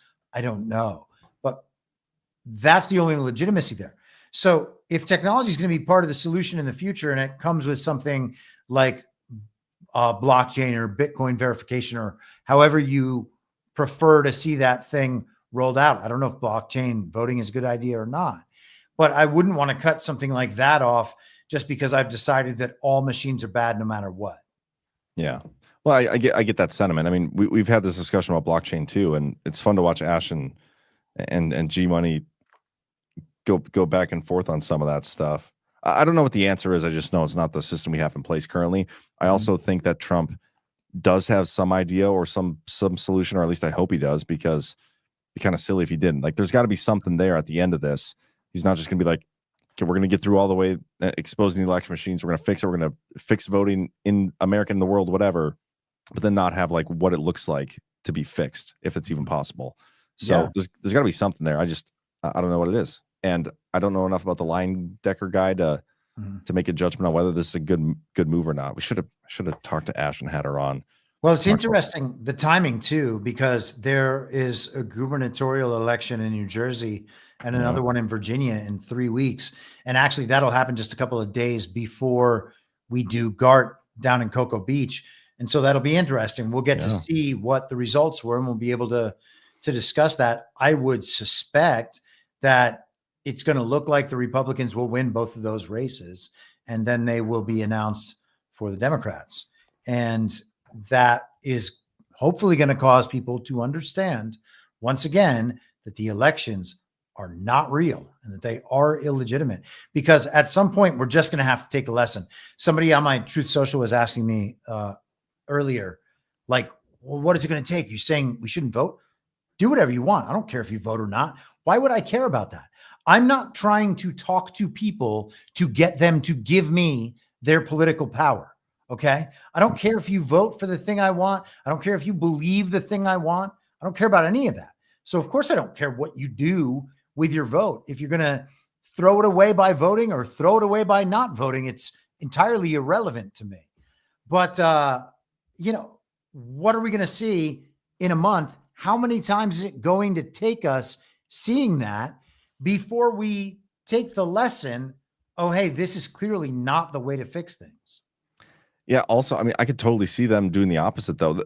This is what sucks about the reality of our election system is if it happens where it looks like the Republican is going to win, or whatever, the Republican uniparty candidate is going to win, but then the Democrat steals it, or they steal it for the Democrat. It's like, okay, yeah, obviously can't trust our election.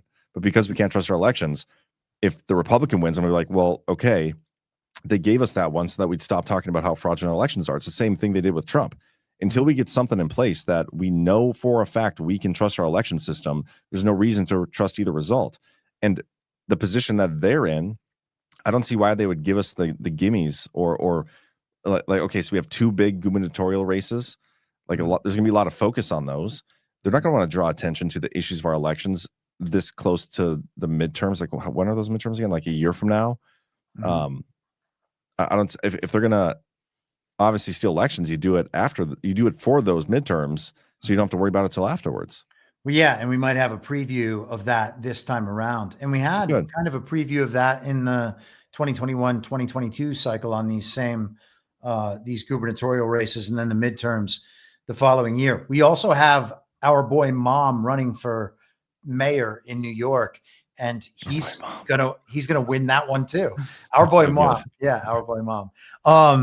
He's gonna win that, and it's not because he's good, it's because he's a character.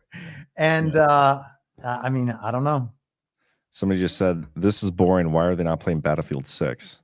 And I wonder if he's got a point.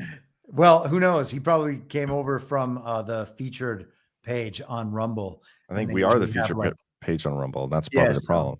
They probably have a video game stream next to us or something. Yeah. And then somebody else said space farts. I don't know what that has to do with, but I'd be down playing Battlefield 6 right now. I've never played it, but I haven't either.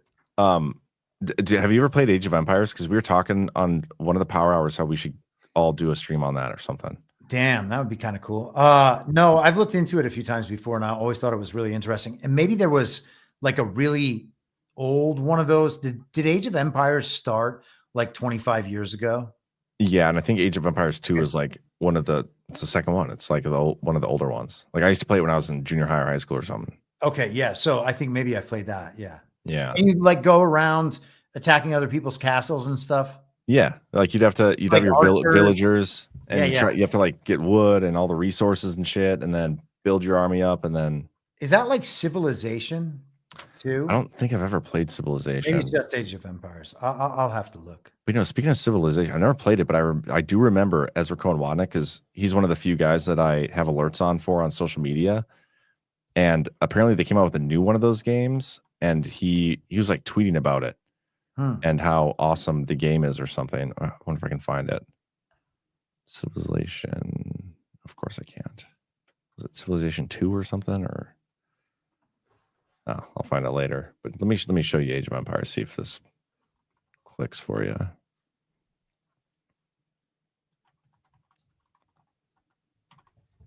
Because I do think it'd be super fun to do like a Badlands 2v2 or something. Hey guys, Spirit of the Law here. Age of Empires 2 can be an intimidating.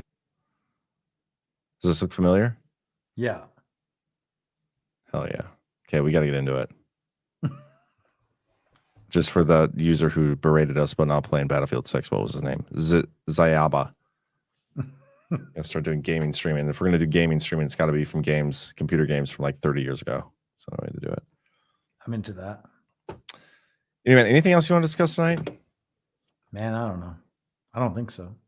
I don't think so either. Oh yeah, I forgot to mention to you guys that we got we went from being on our 5th YouTube account to now having like 4 or 5 YouTube accounts. They let us back on all of them. So the fact that you mentioned you have multiple YouTube accounts, they're probably gonna hear that and then cancel them all. We were not ban evading. We were just starting fresh. So yeah, I don't know if the one that we're on right now is the one we're going to end up keeping. I think if you guys go to youtube.com/@Badlands Media, that'll probably be the one that we end up going with because it's got the best branding, as Chris had said in the chat. So give us a follow over there. Eventually we'll get into that stuff, but let's go through our boosts and rants and get you guys out of here for the evening. All right. I did see we had 1027 JS, my fellow North Dakotan, for $20 says DPH for the win. Thank you very much for that rant. We had a few of them in here. Pasadena Kate, $30.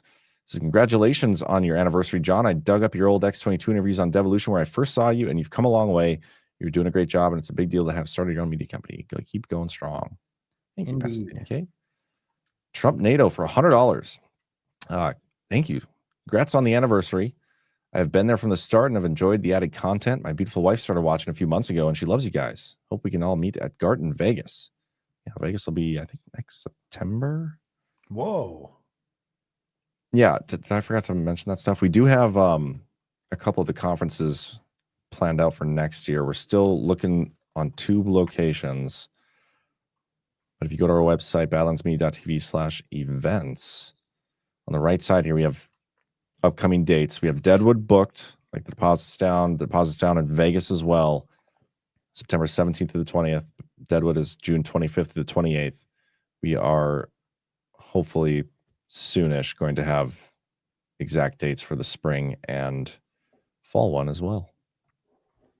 So coming to a general regional area near you. The Gart Tour. Okay. Lionheart left 2 of them here. $50 each. Thank you so much. 1 of 2. Hey guys, sorry again for the long gap between boosts. Life haywire since last December, but a new, better normal has returned. John, thank you for creating Badlands. I, like so many, depend heavily on the source of insight. And thank you, Chris, for such a full force and brazen skepticism of the narratives they attempt to drown us with. Things have gotten easier once I migrated toward disbelieving everything, first till proven otherwise. God bless AOG. Thank you. That's Lionheart. it. That's the strategy right there. Amen. You guys are great. Thank you for those boosts. That's badlandsmedia.tv/boost. And the reason to give a boost, it's just like a Rumble rant, except you can leave it while you're not watching live. And also, Badlands creators keep a higher percentage of it. Badlands creators keep 100% of whatever we get in the form of rants or boosts. Gets split amongst the host. The rants, Rumble keeps 20%. And if you give it through Apple Pay, they keep 50%. The Badlands boosts, we only keep out what we pay in, what's it called? Credit card processing or whatever. So Angie K says, check your X account, John. I just tagged you. I will go check that here after the stream. Fixed Bayonet says, one of these days when John asks Chris how he's doing. There's a little YouTube link here. I'm curious. Maybe it'll be a worthy outro. Let's see. Oh, I think it will be. That looks promising. Nice. That will be the outro. So thank you, Fixed Bayonet, for that and the $30. Julie JN, one of my lib friends posted something about the fake wars and then said, open the Epstein files. Yeah, we haven't heard about the Epstein files in a while, have we? Only from the people who are Trump deranged, but also the sort that voted for him in the fake election last year. You know how there's that crossover between Republican normies, like centrist normies and the rest, who were anti-Kamala, but are now back to getting angry at Trump for everything. Yep. I do remember that. I'm personally looking forward to whenever they bring that story back around because I want to see more Trump drawings. Like I want to see more poetry in his artwork. Oh, man. Comes soon. Katie Hayes for $20 says, happy birthday to you and me. Love and appreciate all of you so much. God bless the truth seekers. Thank you, Katie Hayes. Happy birthday. Keith Higgins, that crowd looked like 6 million to me. Can I get $7,000 in BB Bitcoin for this rant? If you ever do, I hope your rants increase a little bit. So if you're getting $7,000 for a rant, and you're only giving us $1, bro. Come on. NGK $2. You have to understand, in Israel, they have nothing but left side of media. There's nothing like a Fox or Newsmax there. It pushes 100% against the right. I would argue Fox and Newsmax are much in line with the left side of media in many ways. Here, Hatch Brew, I've coined a new phrase, the op that was St. Charles James Kirk. Don't worry, though, Candace Owens will get to the bottom of it. Will she, though? Yeah, I mean, she's the best at finding out what is really happening where no one else is allowed to look. It's true. They come to her in dreams, man. Can't argue with that. Old School 69, fake elections fixed in 2026 since not now before fake midterms. Question mark? I don't understand that. Fake elections fixed in 2026 since not now before fake midterms? Question mark. Will Hillary testify soon? And if not, she should be sent to jail like Bannon was for not complying. Biden is Jim Carrey in a mask. Bannon is going to contest his conviction up to the Supreme Court, and then we will find out that it's overturned, which of course it is because it was not real in the first place. And then how does he get his time back, Chris? That's my question. I mean, he came out of prison with a tan, a deep, deep tan, and looked well rested. Zach Payne tan. Yeah. Yeah. No arguing here, man. By the way, guys, do us a favor. Hit that thumbs up. We would greatly appreciate that. Funky Joe Medina says, thoughts on Supreme Court ruling Trump can fire whoever he wants. I agree with it. I also ruled that in that direction. Is that the Humphreys executor thing? Because I think that's Probably. still upcoming, the final decision on that. That's old school court precedent, though. There was a piece in the New York Times today where they like went to try to, they sent out their questionnaire to like 1,000 federal judges, and maybe 50 of them replied. And then they took that little sample and they said, look at all these judges who believe that the Supreme Court's emergency docket is being abused. Jeez. And yeah, it's incredible. The federal court judges are delegitimizing the Supreme Court. And all I could think was, well, the Supreme Court's about to take away even more of the tools they use to hand down pro-regime decisions. Yeah, that's wild. Keith Higgins, I think all awards are under attack now. Kanye started with Taylor Swift, then Will Smith got violent at Oscars, and the Pulitzer Prize for Russia reporting its attack, and now Nobel blows up. That's a good point. Mm-hmm. Funky Joe Medina was just typing a question on Dominion, and then you mentioned them, but want to give you some moolah anyway. Thank you, Funky Joe. Appreciate you. Keith Higgins, the hanging Chads was the perfect psyop. You had a tangible paper ballot, not mailed out, and recountable and auditable. Now, no one likes hangings or anyone named Chad. That's a great point. I feel like hangings could come back into vogue. I could see that. I don't dislike all Chads though. My cousin's name is Chad, and I like him a lot. But every other Chad, I could probably. I'm trying to think if there's any others.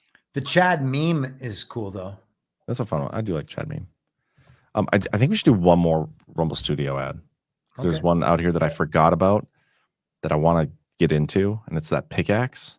And they're a potential sponsor here through Rumble Studio. So, guys, quick shout out to Pickaxe. I did sign up for this, and I haven't looked back since I signed up. So I think I'm gonna start using this because it sounds really cool. The most human-centered social platform out there.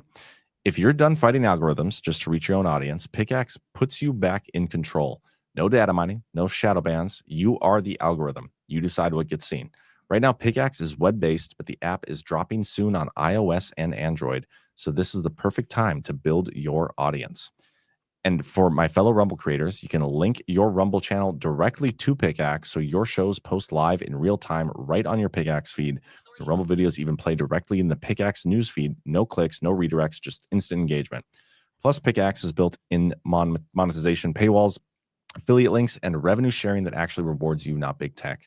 So head over to pickaxe.com, link your Rumble channel, and start building your audience on your terms. Pickaxe, social media rehumanized. Thank you to Rumble and Pickaxe. I am going to go do that again right now, just like I did last time. But this time I'm going to... I just added a funny video that if you want, we can play it. It's like this, it's some comedy sketch where Trump is being, it's playing on the portrayal of Trump as Hitler. Yeah, well, we also have the South Park video. Yeah, I think we should do both. Okay, how about you play yours and then I'll play mine? That sounds good. Round up the Jews. Whoops.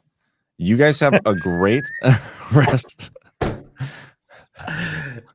Did you do that on purpose? No. Well, I mean, the Jews. I don't control how the video starts. That's true. You guys have a great rest of your evening. Hit that thumbs up. We will see you next time we see you. And Chris, as always, it's been a pleasure. Just a pleasure. Likewise. Okay, catch y'all later. We're going to round up the Jews, and what we're going to do is we're going to ask them for some advice. We're going to say, please help. We need your help with our economy. Right now, our economy is low. We need it big. We need big economy. We need more Jews.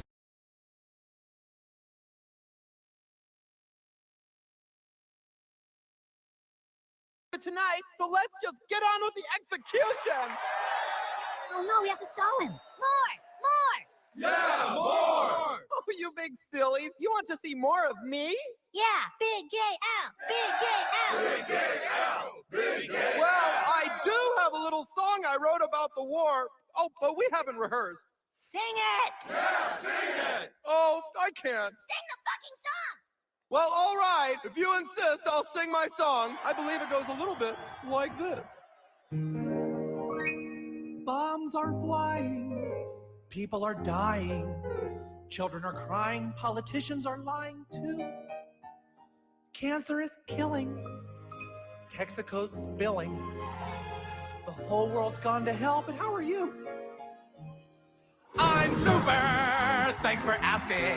All things considered, I couldn't be better, I must say. I'm feeling super. No, nothing bugs me. Everything is super when you're... Don't you think I look cute in this hat?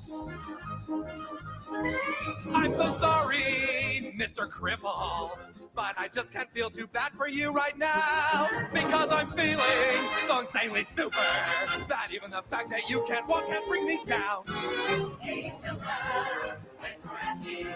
Always consider he could be better, he must say. I'm super, no nothing bugs me. Everything is super when you're... Don't you think I look cute in this hat? These little pants with matching tie, I got it firm. I'm super. Barracks and the trenches as well.